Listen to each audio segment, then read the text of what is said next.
महाराज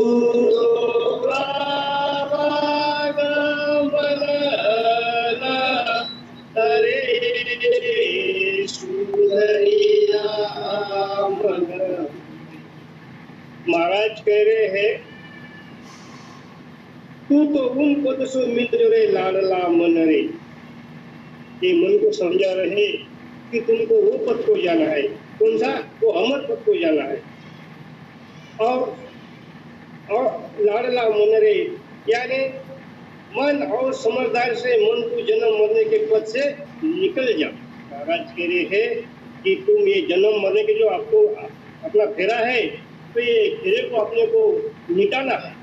इसलिए महाराज कह रहे कि तू उन पद को जा जिन पद में आवागमन नहीं है।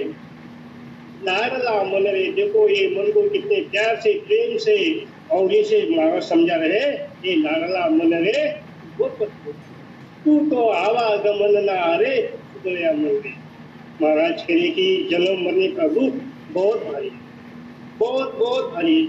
जन्म जो गर्भवास का दुख है वो तो हम नहीं जानते, लेकिन जो मरने का दुख है वो दुख बहुत ही भारी है। और वो दुख इतने भारी है कि हम सह नहीं सकते। इसलिए महाराज कह रहे हैं कि जन्म मरने का दुख मिटाओ, यानी कि अब हम जन्म मरने का दुख मिटाओ। देखो, जब हम गर्भ में रहते हैं तो समझ लो कि हमारी जो मुंडी है तो नीचे रहती है और पैर ऊपर रहते हैं। पैर ऊपर रहते हैं और मुंडी नीचे। देखो कितना आपने गर्भवास में कितनी तकलीफ होती होगी, और नीचे सब गंदगी गंदगी। इसलिए ये जीव आत्मा जो है वो परमात्मा को विनंती करता है बार बार, कहे परमात्मा हमको इस गर्भ में से छुटकारा दो। क्यों? कि ये गर्भ में बहुत बड़ा दुख।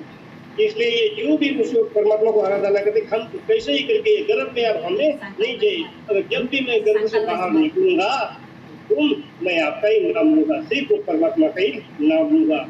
इसलिए महाराज को आवागमन और मरने का दुख ये है, जब हमारे शरीर से प्राण निकलता है इतनी तकलीफ होती है, इतनी तकलीफ पूछो मत कि बहुत ही तकलीफ होती है।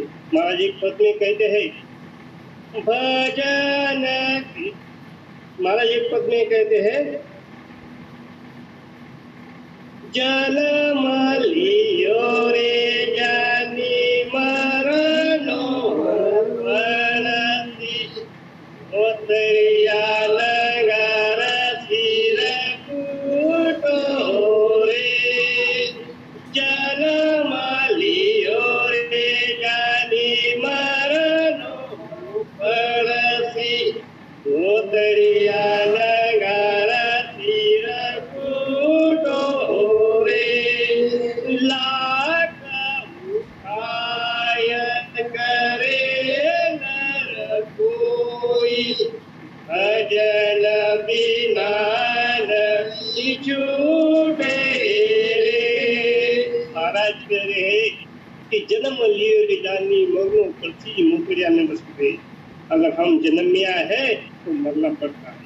लाख उपाय करे नर कोई, भजन बिना नहीं छूटे। महाराज कह रहे कि जन्म मरने का जो दुख है हमको बताए कि बहुत ही भारी है और हमको सहना पड़ता है। और इस मन को कह रहे हैं कि सुदया मन रे लाडला मन रे, वो परमात्मा की प्राप्ति कर और तो वो पद को या पद से ये जीव आत्मा वापिस नहीं आता है। और महाराज इस मन को बड़े प्यार से बड़े अच्छे से समझा रहे कि तू वो पद रजोगुण काम ममता त्यागो, रजोगुण काम ममता त्यागो, सतगुण शील सुजागो, सतगुण शील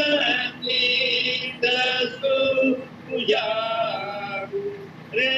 मन रचम जनाव भजन सुलागो,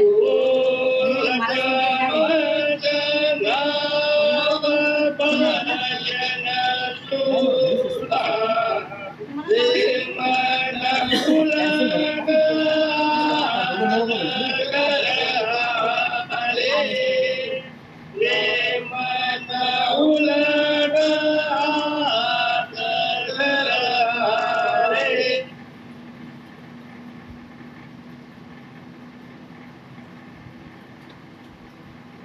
रेंजचा प्रॉब्लेम आहे बेसला. अटकते कसं रे?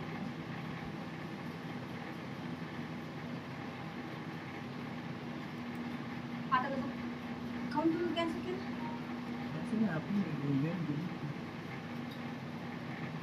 हां आपल्याला गेली नाही.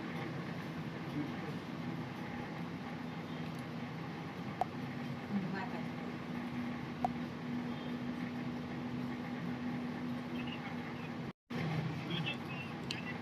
उन्हें और तामस उन्हें भगवान शंकर का यानी कि गुप्त और सतोगुण है भगवान विष्णु का.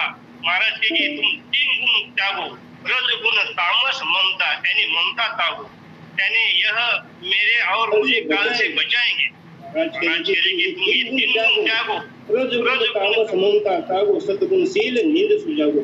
महाराज कह रहे कि रजोगुण ब्रह्मा, तमोगुण विष्णु आणि सतगुण भगवान विष्णु यानी ममता यानी मेरे और मुझे काल से बचाएंगे, अनंत सुख देंगे. और महाराज कहे कि तुम ये गुण तागो. ये गुण में कर्म है तो अनंत सुख में जाएगी. इस अज्ञान से जागो. महाराज कह रहे हैं कि जो त्रिगुणी माया है तो भक्ति में हम जो भटक रहे हैं तो मार्ग के अज्ञान से तुम जागो. और यही सभी आदि से काल से मुक्त में है. महाराज कहे कि त्रिगुणी माया की भक्ति ये काल के मुक्त में और सुख दुख में भटक रहे. और हमें देखो एक राही के का सुख के वास्ते हम बड़े बड़े पहाड़ के दुख उठा लेते हैं और शुभ कर्म या शुभ कर्म और अशुभ करते रहते हैं. और ये शुभ और शुभ दोनों ही कर्म हमको भुगतने पड़ते हैं. महाराज कह रहे हैं कहते हैं शुभ और अशुभ दोनों ही कर्म. शुभ काम किया 100 का जाए, अशुभ किया 84. ये सुखराम भक्ति कर केवल परमधाम चल देसी. तो हमें कौन सी भक्ति करना है? केवल भक्ति करना है. तब शुभ में शुभ काम करना है या अशुभ काम करें, हमको तो केवल की भक्ति करना है.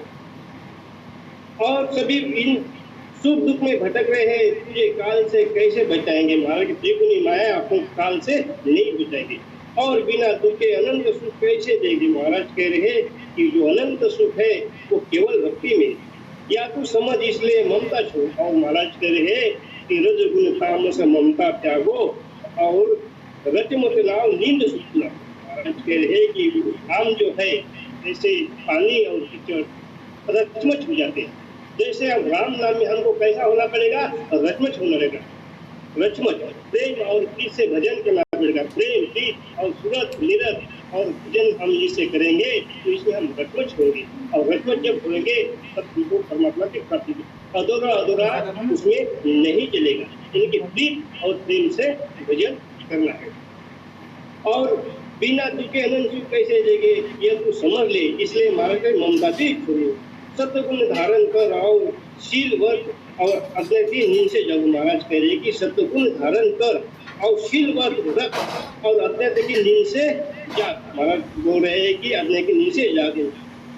काल से तो श्री नाम ही बचा सकते. महाराज कह रहे कि इस काल से जो त्रिगुणी माया में जो काल है इससे हम तो नाम तो सतनाम ने अंचर वही हमको बचा सकता है, अन्यथा कोई बचा नहीं सकता. यही तुझे बिना दुख के अनंत सुख दे. यही निरंजन की भक्ति, सतनाम की भक्ति तुमको अनंत सुख देने वाली है. सकता है इसीलिए तू मस्त होकर राम भजन कर. महाराज कह रहे इसलिए कि तू त्रिगुणी का माया छोड़ केवल की भक्ति कर. तो केवल राम नाम की भक्ति कर और वो राम नाम की भक्ति और बड़े प्रेम से कर और बड़े प्रेम से लग जा, उस भक्ति में लग जा. इस राम नाम भजन से तू तेरे घट में पंखला से उलट कर सतुष्ट में मासूम अधिक हो जाएगा. इसके लिए इस राम नाम से भजन करके फूलों के 6 और किस्म के 6 भजन करके हमें पंखला से उलट कर सतसुर पे जाएंगे और वो जो महासुख के आधार खोजेगा. महाराज कह रहे हैं कि पूर्व के 6 बच्चों के 6 और वो हम भजन जाते जाते हम ये साधक महासुख पाएगा. वेद गुरा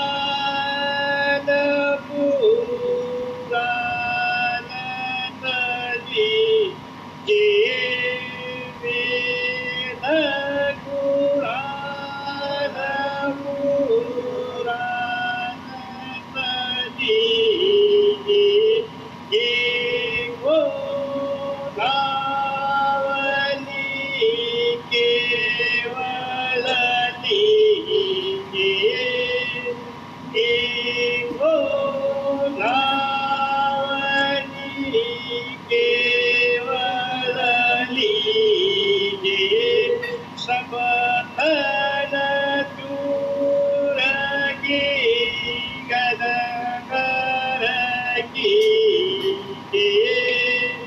सब धन दूर की गदगर की रे मन तसवे संभारे रे मन तसवे संभारे लाल मन ये तू न पदतु मिल जोरे लाल मन तू तो आवागमन रे सुंदरिया मन तू तो आवागमन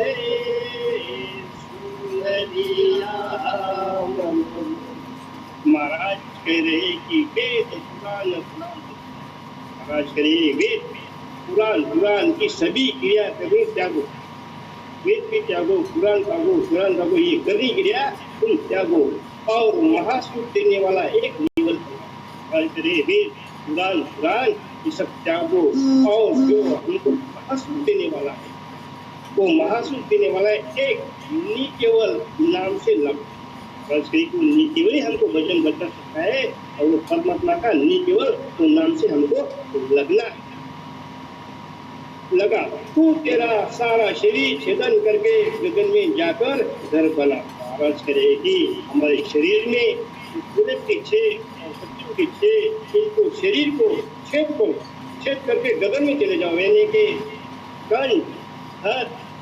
कंठ हद मध्य और नाभ ब्रह्मा और गंगना ऐसे करके करके जो हमको छेद पार करके जाना है और वो गगन में जाना यानी कि त्रिकुट में भजन लगाना है और वो त्रिकुट में हमको जब भजन लगेगा तब हमको महासुख मिलेगा और वो केवल नाम से तू लग जा तू तेरा शरीर छेदन करके गगन में जाकर घर बना। महाराज कह रहे हैं त्रिकुट में गगन में जाओ और ये तुम वो सत्य नाम से वो राम नाम से वहाँ भजन करो यानी कि घर कहाँ बनाना है हमको त्रिकुटी में बनाना है और दफेदार में जाकर काल नहीं होता। महाराज कह रहे हैं कि जब साधक भजन करते करते दफेदार में चला जाएगा वहाँ के काल की खोज नहीं है, वहाँ काल नहीं आता। तो महाराज कह रहे हैं कि वे मन दसवेदास हमारे हमको सबकी भक्ति जो है हम भक्ति जो कर रहे हैं सबका निशाना है कि सबको दसवेदास जो है हमारे कंठस्थान में अगर भजन है तो नहीं चलेगा। कंठस्थान में चलने की क्या है करना है लेकिन हमको महाराज की कृपा से अपने गुरु महाराज की कृपा से उनके पास जाना पड़ेगा। हमारे बापू है बड़े बड़े संत है उनके पास बैठो और बैठ के हमारे कंठस्थान की जागृत करो। कंठस्थान में क्या अनुभव होता है वो देखो। जात का कुमार महाराज ने कंठस्थान में बताया है, आज का हिंदुस्तान में बताए। ऐसे तुम एक कोई महान संत के पास अपने गुरु के पास जाओ और अपने कंठस्थान उद्धस्थान और मध्यस्थान नाभिस्थान में क्या क्या हमको अनुभूति हो रही है और अनुभूति करके हमको सब स्थान पार कर। अगर अनुभूति नहीं हो रही है कोई काम की बात नहीं, बस राम राम राम राम राम लिए जा रहे हो। या कंठस्थान में हमको क्या हो रहा है ये मालूम नहीं, उद्धस्थान में क्या हो रहा है ये मालूम नहीं, नाभिस्थान में क्या मालूम नहीं, पंकनाल क्या मालूम और ब्रह्मस्थान में क्या हो रहा है ये मालूम नहीं, हमको कोई अनुभूति नहीं है। अगर अनुभूति नहीं है महाराज का देखो महाराज का ज्ञान है, अनुभव ज्ञान, ये कोई हानि ज्ञानी नहीं है। हमको सभी 12 जो कवल है इस सबका छेदन करके सबका अलग अलग अलग हमको इसका क्या लेना है, अनुभव लेना है।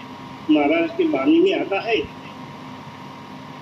जो पहले हमारा जो ब्रह्म स्थान के बाद जो लगता है नाभि स्थान के बाद का जो अनुभव बता है कि वो पहला है उसका परमानेंट चीटी के शरीर जब ब्रह्मस्थान के नीचे हमारा भजन जाता है तो वो बुधा घाट के और वो ब्रह्मस्थान के उसके बीच में पानी में आता है, चींटी के शरीर का थोड़ा अनुभव होता जाता है।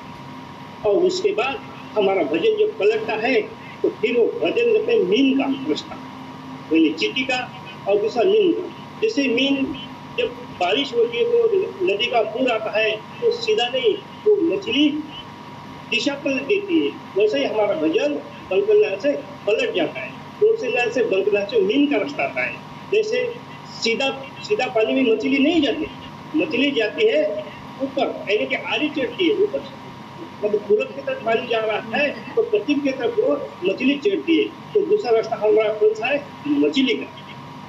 और तीसरा रास्ता महाराज ने बोला है हमारा इसका, यानी कि कपी, यानी कि जिसका जब मेरुदल के पास से त्रिपुट यहाँ आता है तो उड़ान लेता है, जैसे बंदर का, यानी कि बंदर का। तीसरा बंदर बताए और चौथा बताए वो भार पक्षी, जो जैसे जैसे ऊपर गिर के लेती है, तो भार पक्षी, यानी कि 4 बात बताई गई महाराज ने, एक चींटी का, दूसरा मीन का, तीसरा पक्षी का और चौथा का। जब भजन हमारे 10वें में जाकर जैसे आकाश में भार गिरती रहती वैसे वो संत का, वो साधक का सूरज शब्द और वो सब वो पीते रहते, 8 घड़ी भजन में लीन रहते और वो वही घर की तरफ चलते हमारा ये महाराज करेंगे सब तन वेद पुराण दीजिए, एक नाम निकल लीजिए, वेद पुराण सब हमको भजना है, एक ही वो परमात्मा का नाम लेना है। सब तन सूर्य गिगन, यानी कि सब यानी कि ब्रह्मा विष्णु महेश जो हमारे हित में है सबको दूर करना है और वो दशधाम को संभालना है।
महाराज कह रहे कि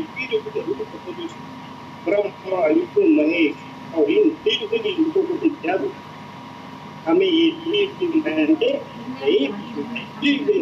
जो सब है, यानी कि ब्रह्मा विष्णु महेश महादेव की भक्ति छोड़ो और त्यागो, यानी कि उसको त्याग दो, उसकी भक्ति हमें नहीं करेगी। हमारी भक्ति है केवल भक्ति, इनके संग के काल की नहीं चूकता, इनके संग से काल नहीं चूकता। अगर हम ये द्विगुणी माया की भक्ति करते हैं, ब्रह्म विष्णु महेश की, यानी कि सब ये भक्ति करते हैं, इनसे हमको काल से छुटकारा नहीं होने वाला।